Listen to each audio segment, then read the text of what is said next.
And congrats, G2, on remaining undefeated here. Thank you, Perks, for joining me. I want to talk about Origin because so far they had been praised about their draft. So I want to know how you worked around this today because you outdrafted them really bad. Well, I do think that they are praised because of the drafts, because they always pick Gragas. So they always get like Gragas on their team for some reason, and we never get Gragas on our team. So I think that's one of the reasons why the drafts are really good first 3 games.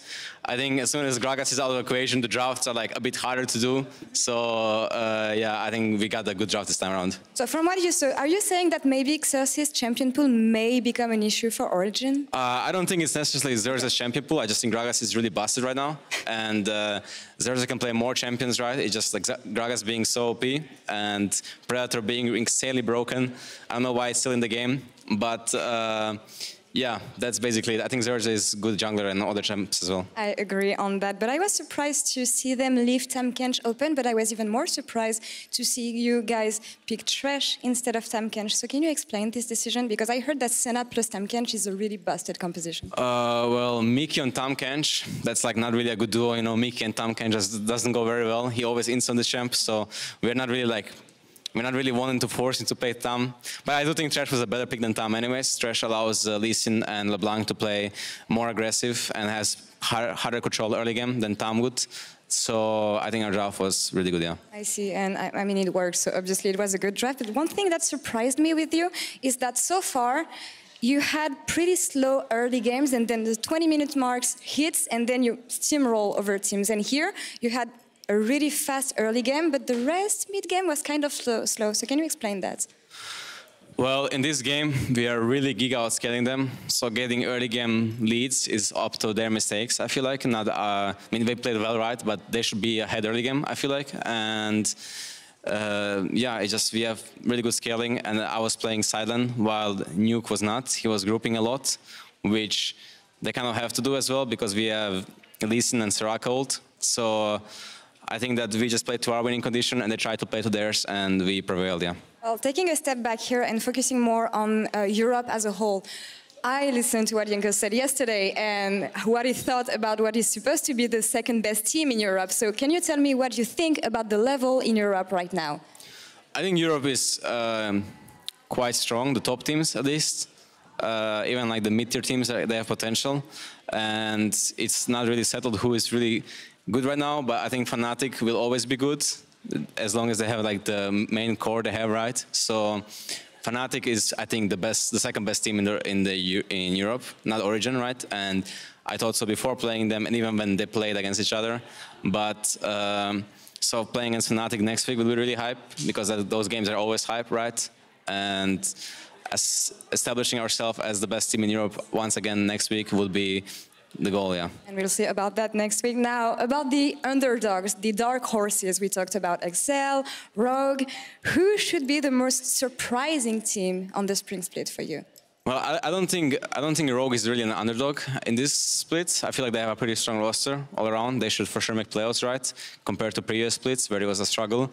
I think Excel could be a good team. I guess it's hard to say. There's a lot of like mid-tier teams that could be good, but I'm not sure, honestly. We'll just have to see how it plans out, yeah. We'll see about that and who becomes better through the split. And now, I want to ask you, I have the answer, but who do you think got player of the game here? Got player of the game? Yeah. It was probably going to be Caps or me, because Caps was really consistent with Senna, and I was making some big plays. So it was me? Yeah, it was you. Well, thank you very much, fans. I appreciate everyone who voted for me. I know that I kind of deserved it, so thank you. Well, last question before throwing to PGL. I want to ask you, you went back to your kingdom this year. I want to know, as a mid laner who went to bot lane, who went back to mid lane, are you helping Caps with this transition? Yeah, I think it's a mutual, like we're working together because there was like some champions that were released last year that I didn't play, such as Akali and Kiana, and I got some tips from him there on those champions, and I'm teaching him in general botlane knowledge because it's a much different role, but similar in a way. Just he already has the new champions coming out, Senna and Aphelios, that he's very good at because it's the same, they released the same time as other AD carriers got it, so he's like as good or better than them on those champs, and he's learning really fast. He's like very, very skilled. So I think we will not have any problems with that, yeah. And it's always nice to hear about the synergy between the two of you. Thank you very much, Perks, for the interview. And congrats on the win once again. And to end this week too, let's send it over to Shox. Take it away.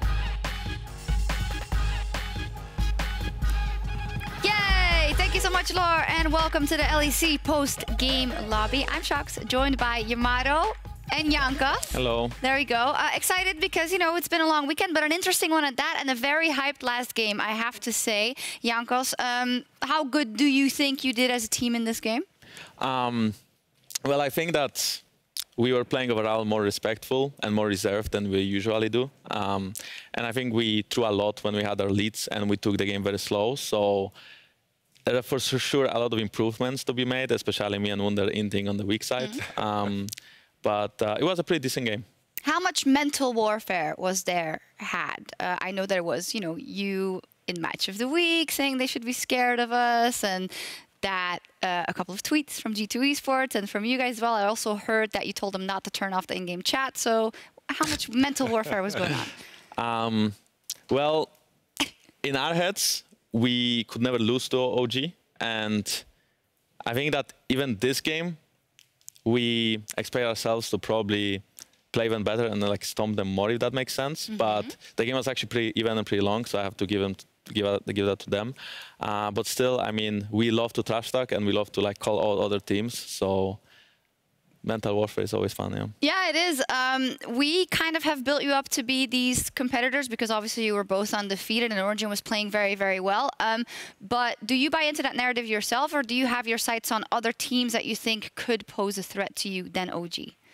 I mean, I think that OG is still overrated, even though they did beat Fnatic in the first game of the split. I feel like Fnatic is probably the second team in Europe currently. I would be more, well, maybe not scared, but I would look forward to play them more next week, for example, because I think we'll obviously easily beat them, no problem there. But it could be even tougher than OG is. And then Rogue is probably like a top 4 material, whereas I would still put them as the 4th seed. And they still have to prove themselves, but they're also clearly top 4, except for like all the other teams that are just like kind of bad. Yeah, Yamato? Do you agree with the notion? Because I always had this idea of Origin just getting carried by their draft. Even in the Fnatic game, there was the Swain pick. You guys banned Gragas today. Is that the kind of the knife you have to stick into them? I mean, I think that Gragas overall works for pretty much every team right now. As we all know, jungle is useless role. You know, it doesn't really impact the lanes or anything. So what you do is you pick Gragas and you bring the CC to the team, and then you also have Predator, which Wunder really hates because he cannot not overextend.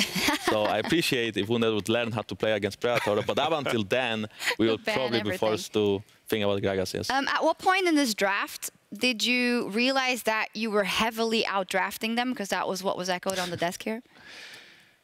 I mean, probably after 3 first bans, we knew it's over.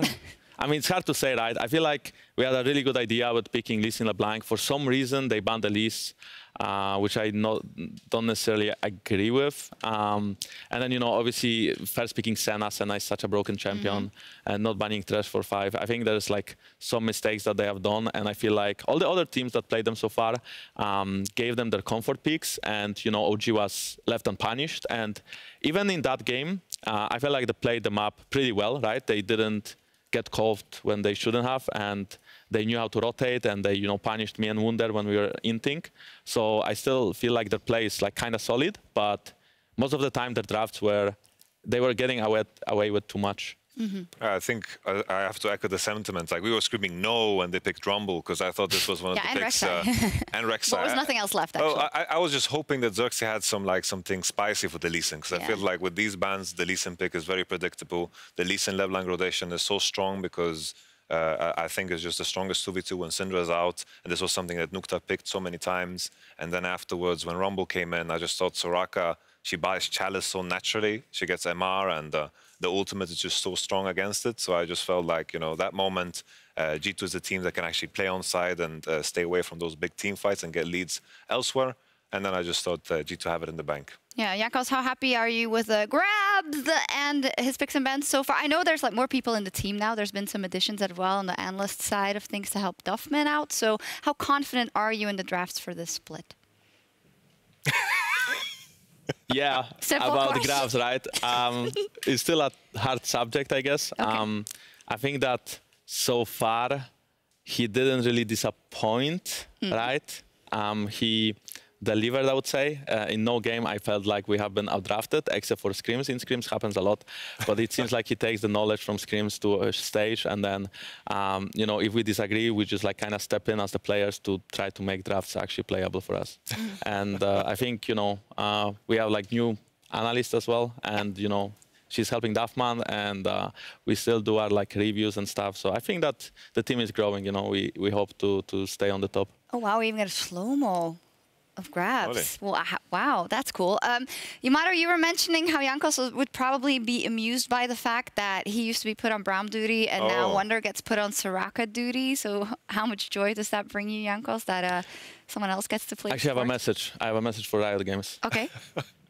Please don't buff Sejuani. Just don't do it. Sejuani, at her current state, is actually a playable jungler. The thing why Sejuani was always OP was because when she stacks HP, she gets a lot of damage, and her passive was like insane. But all of this is nerfed. But then you buffed her HP, so she can rush Warmog and have a lot of damage and be like unkillable again. So if you buff her furthermore, I think she might be really OP. And I feel like she's not really friendly for the meta, so please don't do it. I think it's already set. I saw it already, so I guess it's going through or not. I don't know. Well, How maybe, does that work? maybe you they'll just- like rethink it. Hopefully they will. I don't know. Junkets just doesn't want to play Sejuani anymore. We'll see. I do want to run through a little play with you as well. As said, you guys won. Good moments. Perks carrying a lot. Caps doing well. But here at Baron, there were some question marks because this was after you peeled off. And then these two guys just go on a little adventure. Do you remember That's this? the MVP of the game, actually. That guy right there, hinting on LeBlanc, that's the MVP. That's your MVP, Europe. Good job. So I think that we obviously wanted to, you know, stall them and take the Nashor for free. Yeah. I feel like so far the play has been like not too bad, but No. in the hand side, we should have just based because they do have double TP. I mean, Rakan is up very soon. They do have TP on Sylas, so I think we made a mistake of trying to, you know, obviously fight them here also.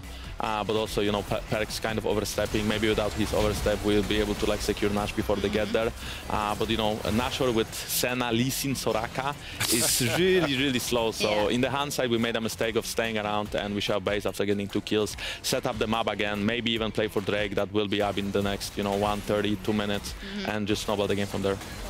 We are really lucky that Alphari got one-shot by LeBlanc on the next play. Yeah, so you're he right. kind of threw the game, a lovely mid laner, but he also carried the game right after. Yeah, because that seemed like it could have been worse than it was, but somehow you caught them out, which is good. Yeah. Yeah, I mean, We'll I'm be not getting sure. yelled at, yeah. So it was kind of weird because I didn't expect LeBlanc to do so much damage, and he probably didn't neither. And then, you know, he just got ulted, chained, and died instantly. And at that point, we kind of knew the game is probably in our hands again. Yeah, well, congratulations, undefeated still. As a tagline to you being on PGL, we added teamwork. Wait, what was it? Work improvement team? Motivation. Motivation, work improvement team. Do you know what that's in reference to? Will you maybe help me out there? Yes, we will. It's actually the Origin tagline is kind of. Oh. Yeah. So the Origin was like the story of the week. Well, your match versus Origin is the match of the week, so we found it appropriate. And this way we could also talk about G2's work team motivation, work improvement, and team for 2020. Wow.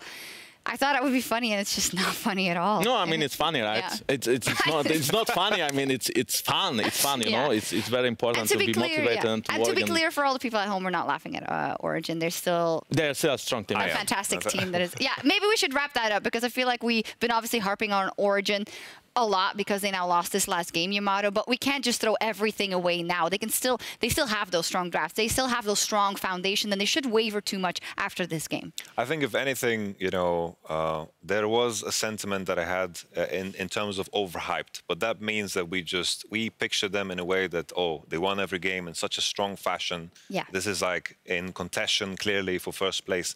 That type of overhype. Still a very strong team. I agree with the notion of Fnatic. I think they've looked very competitive and strong in their games. In the game against Origin, I think their draft left them with very little options. I think OG definitely is a strong team, and they remind me very similar of what they were in spring last year. Yeah, that's a great point. Let's take a look at the standings and some other teams that might be contesting G2. When you look at the standings, Perks already talked about it a little bit, saying how, well, Fnatic is quite a strong team. Rogue is always in your mind. Jankos, who do you think could have the biggest potential to challenge G2 in spring? Well, I mean, definitely for now, I have to say Fnatic, because with the addition of Selfmade, I feel like they are a very strong team, very dangerous team. What's different about them with Selfmade? I mean, I guess Nemesis likes Selfmade more than Broxa. That's the main difference. So they probably just play together better because they communicate, maybe. Maybe they didn't talk to each other. I mean, I don't know how Fnatic works from the inside. Yeah. So I don't know what exactly changed in the team, but I know for a fact that Selfmade's a more aggressive jungler, and maybe that also helps Fnatic to win those games. I feel like in the first week he didn't really perform, but in the second week he has been playing very, very well. And Fnatic as a team also played so much better. So, you know, if I would see a clear top 2 in Europe, I would say probably us and Fnatic. But I also at the same time feel like Origin and Rogue are not far off, and they are very strong teams as well.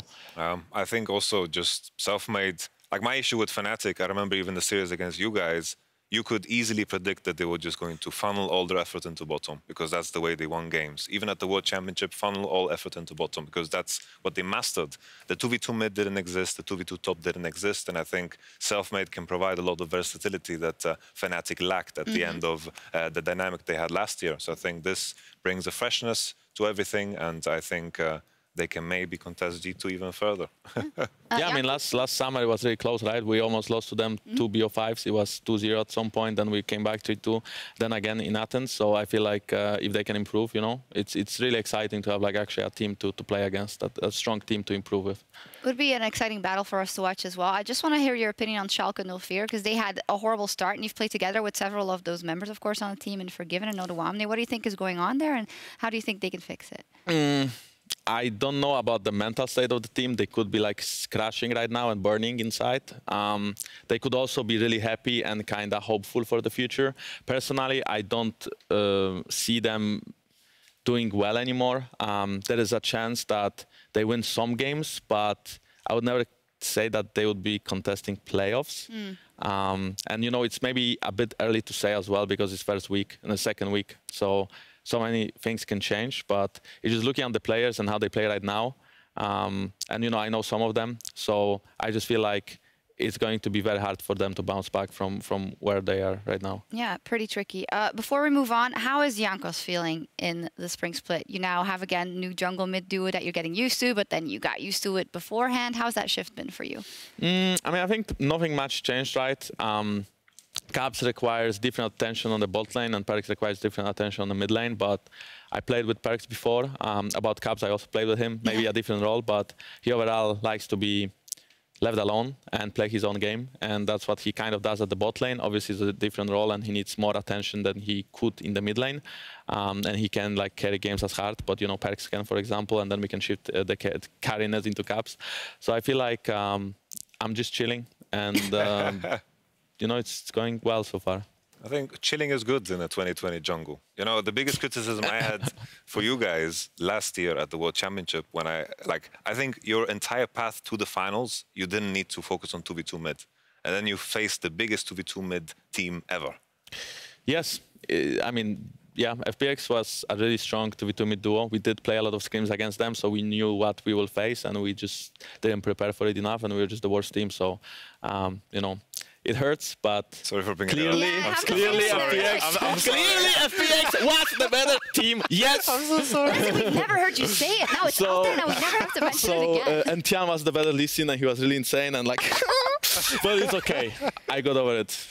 Yamato, I hope you're proud of yourself. He might be tilted into oblivion. I'm just hurting Jankos. I didn't put him as first jungler as well. I wish I could change it now, yeah? I'm sorry. I'm sorry. I think that this year, you know, obviously our team will work in a different way, and let's say our lane swap doesn't work, then worst case, what happens is that after spring split, we just shift back, Perks goes bot lane, Caps goes mid lane, you know, but I just don't think it's possible. I feel like both of them are so talented that they can perform on any role, and, you know, so far, it's only 2 weeks again, but looking at scrims and when we started playing scrims, it just seems like the improvement is like, you know, a very big improvement, and we are winning games, you know. And the next week is a big test. We face Fnatic and OG. No, sorry, Fnatic and Rogue. And we should be easy able to beat them. But yeah. And then you would be 6-0, which is then yeah, and then we're chilling again, right? Because then, like, if we did beat OG, Fnatic, Rogue, then then we're chilling, you know, for a couple of weeks. And there's nothing else. Something else that is very important is that everyone at home can vote on the Kia player of the game at LEC on Twitter. And this is the leaderboard. Perks is in first place, followed by Finn, Alfari, Patrick, and Reckless. And just for your information, in case of a tie, the player with the highest percentage of votes will come out on top. So that is the case right here. Deserved? Yeah, I mean, looking at all these players, they are very talented, obviously, and very skilled. I mean, I don't know how Patrick got there, but like, no flame. Just I didn't see the Excel game that they won against Schalke. Against Schalke, yeah, okay, that makes. Really oh yeah, he was Barros. really like so much damage. Legolas. His DPM was insane. Yeah, so I feel like all the players deserve it. Obviously, Perks, you know, when he pops off, he can like play really well. But same goes for every single one of these players. Yeah, That's not that crazy. This yet. week, It's like right? 2 wins and 1 wins. What? Two times in this week, right? The Lucian performance had to be MVP. Oh, yesterday for Perks, it must have been. He was also robbed of a pentakill completely. Yeah. he was not really robbed there. I mean, we tried to give it to him. Yes, Yeah, I mean, it was a bit like of a late dive, right? No, But Ender explained it to me. It's apparently because between the 4th and the 5th kill, you get a bigger buffer, but it only triggers between the 4th and the 5th one, but not after the triple kill, which is what he took too much time to kill the 4th Well, sucks person, for him. basically. Sucks for him, indeed. Well, whatever. Next Friday, though, the LEC returns with 5 more games, finishing with a huge clash between G2 and Rogue, and then G2 versus Fnatic. That's on Saturday, and that is the match of the week. Yamato, will G2 stay undefeated? I think yes, honestly. I think yes. I think Rogue have shown that they're slightly weaker than everyone else. I've always questioned G2 on their weaknesses, but they seem to deliver over and over again. This week, I think your early game improved massively. Last week, it was a bit of a cocktail against Mad Lions. So I'm hopeful. If you guys are improving, then who can stop you? Yeah, I mean, I agree with you. Oh, clearly, we are the best. No, I mean, I think that early games have looked better. Because in the first week, we were just really bad. I felt like, especially in the first game against Mad Lions, we were playing really bad, like, mechanic. Like, I flashed on Bluba, for example, and, like, Perix was, like, flashing in and waiting for Keanu 1 second, and he still got away with it and stuff. So I feel like we were, like, all rusty. This week, all of us have, you know, stepped up their game. We also figured out the patch. We figured out the drafts. And, you know, next week is exactly the same. So I don't see a reason why we would get beaten by these teams. Yeah. Obviously, all you know, they are good teams, but I'm just saying that. No, G2. And then in a bit, hopefully, you have some more power again in the jungle, and then... Ooh, Oh my! And then there's no hope for Europe. Like G2, clearly favorites. Okay. But up until jungle is weak, we might lose some games. Yeah, but right? Sejuani Because I might just don't come have back. enough impact. Yeah, if Sejuani is back, then Maybe Funnel, maybe Brom. okay, you know what? I might just retire at this point. If all of this comes back, it's just over. please don't. You have unfinished business. Thank you so much for joining me. There is, of course, more League of Legends coming up as week 2 of the LCS kicks off in LA. And if you missed anything from the LEC, we'll have a rebroadcast for you after their last game. For us, though, it is time to call it a night. We'll be back next Friday for more action. See you then. Thank you, Jankos. Thank you, Yamato. And peace out, everyone. Thank you. Honestly, I love being cocky. Because if you are cocky, then like people hate you after. Just keep it simple. Okay, keep it simple. Okay, okay, when you're ready, when you're ready. Drake, he has the black shield on as well, but keep your eyes on B-Boy, because here comes the onslaught. Patrick next on the list, but Dan coming in, that's a clutch barrel. Patrick, half his health instantly gone. The black shield buys him a bit more time. Expect in the middle of everyone. He's going to try to suplex down. The RKO, not enough to take him to safety, but Tori and Patrick cannot get it done. The body slam, how much more time? The knockback, definitely not what Gilius wanted. Taking him out to safety. Avadage's left him. Humanoid. Is he going to get the reset? Is this his highlight moment? To get through, Gilius! But 1 for 1 in the end. That has to feel bad. And they might walk away with a few kills as well. Here comes a big bullet time. Flash into melee range of an Aatrox. Now that's a play with style. Well done, Carzzy. Stormfall comes down, and now GenX is looking for the play. Hylissang uses a dredge line. The railgun manages to pick up the kill with the help of healing. Now they're knocked down. It's a double for Hylissang's Nautilus. Talia is no flash, no Talia. They're all dying. They're all dying. They're shooting. Talia. Go Talia? I'm tanking them. Penta. Okay. No. I'm going dragon. Perks is hunting and running. He wants to make it happen. The feathers fly, and Upset is still not yet done. Calls the feathers! Upset, you beauty! He gets away from the chains. Upset is in trouble. He's forced to use the ulti, forced to flash, goes golden, but Destiny's dead. Upset's caught behind enemy lines. It's 2 more kills. Undefeated, 4-0.